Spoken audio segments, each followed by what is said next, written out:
હવે જોઈએ ઉદાહરણ નંબર 1. તો વિદ્યાર્થી મિત્રો ઉદાહરણ નંબર 1 ની કઈક રકમ છે ધન પૂર્ણાંક n માટે, એટલે n કેવું લેવાનું? ધન પૂર્ણાંક લેવાનું, એટલે કે n ની જગ્યાએ તમે 1 2 3 આ રીતે ધન સંખ્યા મૂકી શકો છો.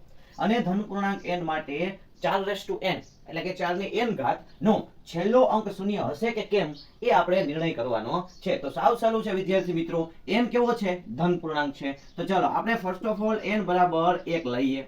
જો તમે n બરાબર 1 લેશો અને એ n ની કિંમત આપણે 4n માં મૂકીએ એટલે 4 ની n ઘાત. રેડી? તો આ 4 ની n ઘાત માં આપણે ચાલો n ની જગ્યાએ કેટલા મૂકવાના થશે? 1, કારણ કે n બરાબર આપણે 1 લીધો છે. રેડી? તો 4 એની 1 ઘાત એટલે 4 જ જવાબ આવે. તો વિદ્યાર્થી મિત્રો અહીંયા તમે જુઓ કે આ 4 છે, રેડી, ઈ 4 માં છેલ્લો અંક શૂન્ય છે જ નહીં, સ્વાભાવિક રીતે, કારણ કે 4 એ પોતે એક આંકડો છે અને એકમનો કયો તો ભલે. ચાલો એ જ રીતે n બરાબર 2 લઈએ.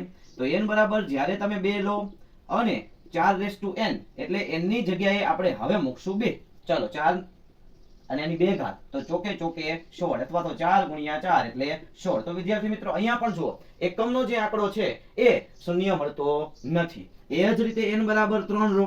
n બરાબર 3 લો તો 4 ની 3 ઘાત થાય વિદ્યાર્થી મિત્રો. ડાયરેક્ટ કરું છું. અને 4 ની 3 ઘાત એટલે 4 નો 3 વખત ગુણાકાર.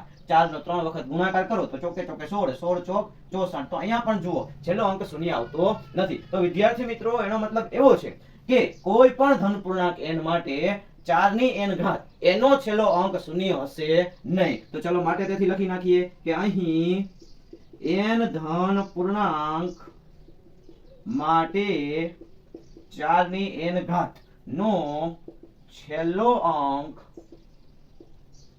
શૂન્ય હશે નહીં. રેડી? આ આપણે નિર્ણય કર્યો. તો આ રીતે વિદ્યાર્થી મિત્રો જેટલા બી દાખલા હોય એમાં n જે કાંઈ છે એની જગ્યાએ તમને ધન પૂર્ણાંક સંખ્યા કીધી હશે તો n ની જગ્યાએ ક્રમશઃ 1 2 અને 3 આ સંખ્યા મૂકતા જાઓ અને નક્કી કરો કે છેલ્લો અંક શૂન્ય મળે છે કે નહીં.